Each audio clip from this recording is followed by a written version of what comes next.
No siempre caes donde eres débil. A veces caes donde pensaste que eras más fuerte. Pedro sabía pelear, sabía amar, sabía prometer y también sabía fallar. No era un traidor, no era un cobarde, era un hombre que amaba, pero que en la noche más oscura no supo mantenerse firme. Le dijo a Jesús lo siguiente: aunque todos te abandonen, yo nunca te negaré. Y esa noche lo negó 3 veces. Pedro cayó, no en el desprecio, no en la maldad, cayó en el miedo, cayó en la vergüenza, cayó en su humanidad. Pero Pedro no terminó donde cayó, porque cuando el amanecer llegó, Jesús también lo buscó. Y esa es la diferencia entre perderse y ser restaurado. Yo no fui criado entre pergaminos, ni crecí soñando con ser maestro de la ley. Desde bien temprano, aprendí a pescar. Mi padre me enseñó a leer el cielo, a escuchar el viento, a oler la marea. Tenía un hermano, Andrés. Trabajábamos juntos. Éramos parte de una cooperativa de pesca en Bethsaida, junto a otros como nosotros, hombres de manos duras y corazones cansados. No éramos ricos, vivíamos del día a día, a veces con buena pesca, a veces con redes vacías. Yo estaba casado ya cuando él me llamó. Tenía casa, tenía responsabilidades, tenía razones para quedarme. Pero un día, mientras remendaba las redes junto al lago, él pasó. No gritó, no ofreció promesas de oro. Solo dijo: venid en pos de mí, y os haré pescadores de hombres. Y sin saber explicar por qué, dejé todo y lo seguí. Pedro era un hombre galileo, un hombre de esa provincia. Galilea no era el centro de la religión ni del poder, no era Jerusalén ni el templo, era una región agrícola y pesquera. Pequeñas aldeas, gente trabajadora, gente que sabía lo que era sobrevivir. Poblaciones como Bethsaida, Capernaum y Magdala no pasaban de unos pocos cientos o a lo mucho un par de miles de personas.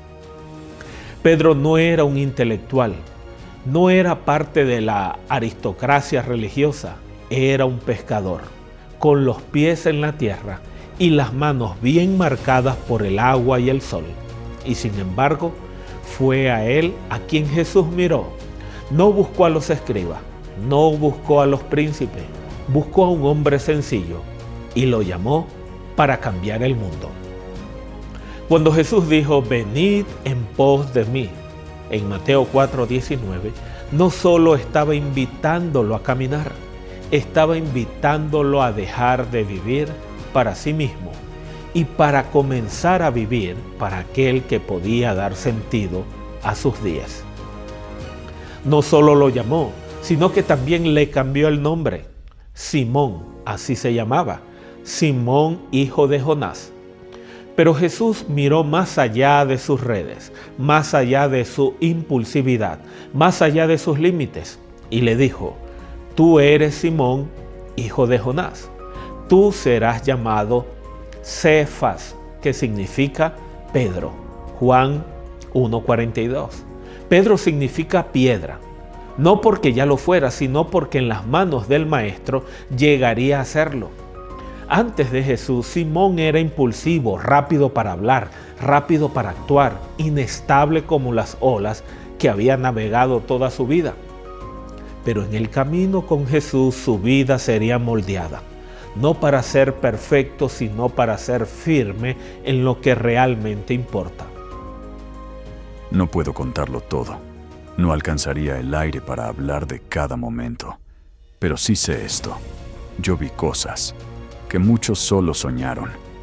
Estuve en su círculo íntimo, con Juan, con Jacobo. Fui llamado a subir cuando la hija de Jairo yacía muerta, y vi cómo Jesús, tomando su mano, le dijo: Talita Cumi, que significa: niña, a ti te digo, levántate. Y ella se levantó. Estuve allí, en medio del viento, en la noche, cuando creímos que un fantasma venía sobre las aguas, y cuando Él dijo, «Ven», bajé del barco, y por un instante que jamás olvidaré, caminé sobre el agua. También vi el milagro cuando, después de una noche sin pescar nada, Jesús nos dijo que echáramos la red una vez más. Dudé, pero obedecí, y las redes se rompían de tantos peces. Me postré ante Él ese día, porque supe que no era un simple maestro, era el Señor. Vi multitudes sanadas, vi panes multiplicados, vi a ciegos abrir los ojos, vi a la muerte retroceder ante su voz. Y sin embargo, aún con todo eso, aún viendo lo que vi, llegó una noche en que mi miedo habló más fuerte que mi fe. Pedro no podía quedarse callado. Cuando otros pensaban, él hablaba. Fue Pedro quien en el monte de la Transfiguración, viendo a Jesús en gloria junto a Moisés y a Elías, dijo, «Señor, bueno es para nosotros que estemos aquí. Si quieres, hagamos 3 enramadas, una para ti, otra para Moisés y otra para Elías». Mateo 17:4.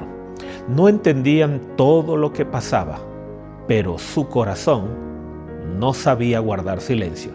Fue Pedro quien, cuando muchos abandonaron a Jesús, declaró con el alma en la boca, «Señor, ¿a quién iremos? Tú tienes palabras de vida eterna», en Juan 6:68. Fue Pedro quien confesó lo que pocos se atrevían a decir, «Tú eres el Cristo, el Hijo del Dios viviente», Mateo 16:16. Y también fue Pedro quien antes de que llegara la noche más oscura, juró con la voz firme, «Aunque todos te negaren, yo nunca te negaré», Mateo 26:33. Pedro amaba de verdad, pero todavía no entendía que el amor no es suficiente cuando la confianza está puesta en uno mismo.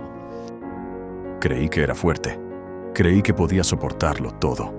Me confié en mí mismo. Pensé, yo jamás lo abandonaré. Otros tal vez, pero yo, nunca. Cuando Jesús me miró esa noche en la cena y me dijo, «Simón, Simón, he aquí Satanás os ha pedido para zarandearos como a trigo, pero yo he rogado por ti, que tu fe no falte». No entendí. No quise entender. Él estaba orando por mí, pero yo pensaba que era al revés, que yo debía protegerlo, que yo debía luchar. Cuando vinieron a arrestarlo, saqué mi espada, corté la oreja de un siervo. Estaba listo a morir peleando por él. Pero cuando vi que Jesús no peleaba, cuando vi que se entregaba, algo en mí se quebró. No entendí, no supe qué hacer. Así que comencé a seguirlo, de lejos. No porque ya no lo amara, sino porque el miedo me estaba ganando. Jesús, cuando le cambió el nombre a Pedro, le dijo, «Tú eres Pedro, Petros, y sobre esta roca, Petra, edificaré mi iglesia», Mateo 16:18. En griego, la palabra Petros significa piedra pequeña, desprendida, mientras que Petra significa roca maciza, cimiento firme, inamovible. Jesús no estaba diciendo que edificaría su iglesia sobre Pedro, la piedrita. Estaba diciendo que edificaría su iglesia sobre la confesión que Pedro acababa de hacer anteriormente. «Tú eres el Cristo, el Hijo del Dios viviente». La roca verdadera nunca fue un hombre. La roca fue, es y será siempre Cristo. Como dice Pablo, porque nadie puede poner otro fundamento que el que está puesto, el cual es Jesucristo. 1 Corintios 3:11. A Pedro se le dieron las llaves del reino, pero no como símbolo de poder supremo, sino como autoridad para abrir la puerta de la salvación al mundo por medio de la predicación del Evangelio. Pedro abrió esa puerta el día de Pentecostés, cuando predicó a más de 3,000 personas que creyeron, según Hechos 2:41. Las llaves no eran un cetro de dominio, era un llamado a servir.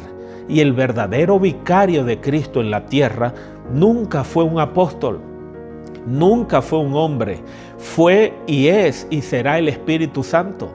Y yo rogaré al Padre y os dará otro consolador para que esté con vosotros para siempre. Juan 14:16. Muchos me recuerdan por las palabras de Jesús aquel día. Tú eres Pedro, y sobre esta roca edificaré mi iglesia. Pero entiendan algo, yo no soy la roca, yo soy apenas una piedrecita, movida muchas veces por mis miedos, mis impulsos, mis fracasos. La roca es Cristo. Él es el fundamento, Él es el cimiento, Él es el refugio. A mí me dieron las llaves, pero no para ser dueño de nada. Las llaves me fueron dadas para abrir la puerta, no para cerrarla. Después de su ascensión en el primer concilio de la iglesia en Jerusalén, yo no presidí como un rey, fui apenas un delegado más. El que dirigió fue Santiago, el hermano del Señor. Así que no miren a mí, no pongan su esperanza en mí.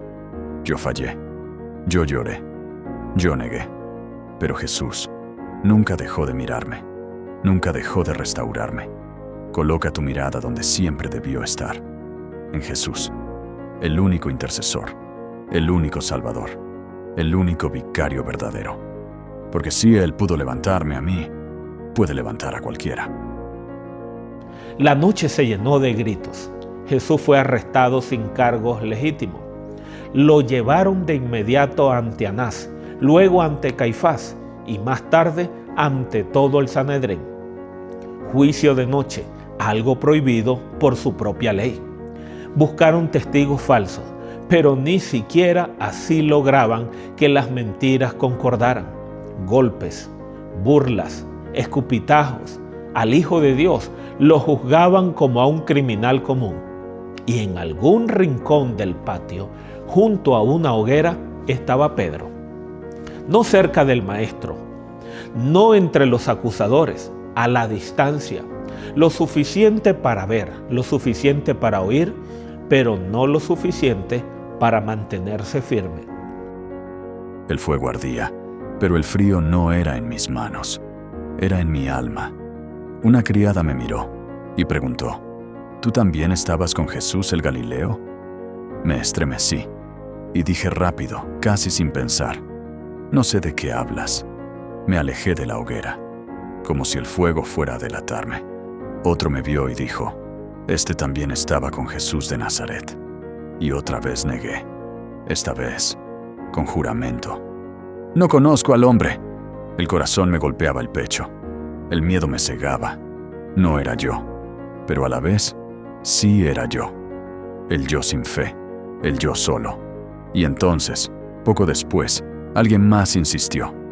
Verdaderamente tú también eres de ellos, porque aún tu manera de hablar te descubre. Y allí, enloquecido de miedo, empecé a maldecir. Cambié mi forma de hablar. Dije palabras sucias. Dije, no conozco a ese hombre. Y entonces cantó el gallo. Giré, por reflejo, y lo vi. Jesús me estaba mirando, no con rabia, no con desprecio, con una tristeza tan profunda que no quise quedarme un segundo más. Recordé sus palabras. Antes que cante el gallo, me negarás 3 veces. Salí corriendo, ciego, roto, y sin saber cómo, mis pasos me llevaron al mismo lugar, donde unas horas antes, Él había orado por mí, y yo me había quedado dormido. Esta vez no dormí. Esta vez solo lloré. Fueron los días más tristes de su vida. Pedro no solo había fallado, falló en público, falló 3 veces, falló donde había prometido no fallar. No era el dolor físico, no era el miedo al castigo, era la culpa, esa que te roe desde adentro y que te susurra que ya no hay vuelta atrás.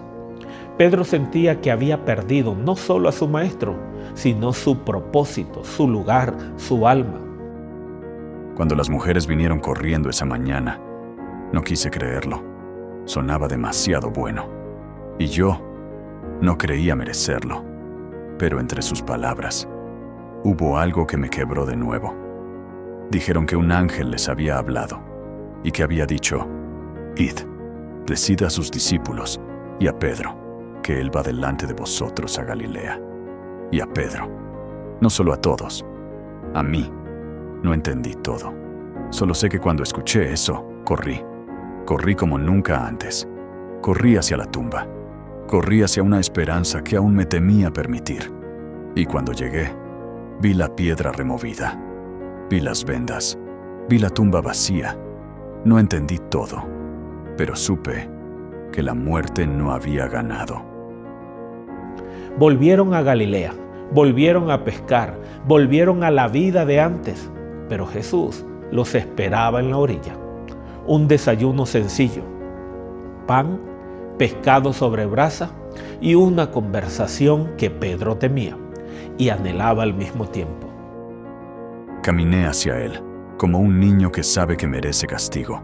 Pensaba: ahora me dirá lo que me merezco, me recordará lo que hice, me señalará mi traición. Pero no lo hizo. Me miró, con la misma mirada que me encontró en el patio aquella noche. Pero ahora, sin dolor, solo con amor. Y me preguntó: «Simón, hijo de Jonás, ¿me amas más que estos?». Tragué saliva. El corazón me golpeaba el pecho. «Sí, Señor, tú sabes que te amo». Me preguntó otra vez: «Simón, hijo de Jonás, ¿me amas?». Y otra vez respondí: «Sí, Señor, tú sabes que te amo». Y una tercera vez, una herida por cada negación, una restauración por cada caída. Me preguntó: «Simón, hijo de Jonás, ¿me amas?». Y quebrado, le dije: «Señor, tú sabes todo. Tú sabes que te amo». Y entonces, en vez de rechazarme, en vez de recordarme mi fracaso, me confió algo más grande que yo. «Apacienta mis ovejas». No me regaló un reproche, me regaló una misión, me restauró. No porque yo lo mereciera, sino porque Él siempre amó más de lo que yo pude fallar. Tal vez tú también has fallado. Tal vez no fue una ni dos. Tal vez fueron 3 veces, o 30, o 300. Tal vez hubo promesas que hiciste con lágrimas y que luego rompiste con miedo. Tal vez hay palabras que dijiste, decisiones que tomaste, caminos que elegiste y que aún hoy te pesan en el alma. Y si pudieras, volverías atrás, pero no puedes. Lo que sí puedes es escuchar su voz ahora, no gritando, no acusándote, sino preguntando: ¿me amas? No está buscando una explicación, no está pidiendo un currículo de logros, no está pasando una lista de errores, solo quiere saber: ¿todavía quieres caminar conmigo? Porque en el reino de Dios, las fallas no tienen la última palabra. El amor sí, el amor de Cristo que no se rinde, que no cancela, que no desecha. Así que hoy, no importa dónde caíste, no importa cuán lejos hayas corrido, no importa cuánto has llorado a escondidas, Él sigue esperando en la orilla, con el pan caliente de su perdón y la misma misión: amar, levantar, sanar. Si sentiste que esta historia era más que una historia, si dentro de ti hay un eco que dice: quiero volver, escríbenos, comenta. Queremos enviarte algo que puede ayudarte a caminar otra vez. No como quien arrastra culpas, sino como quien fue restaurado por el amor de Cristo.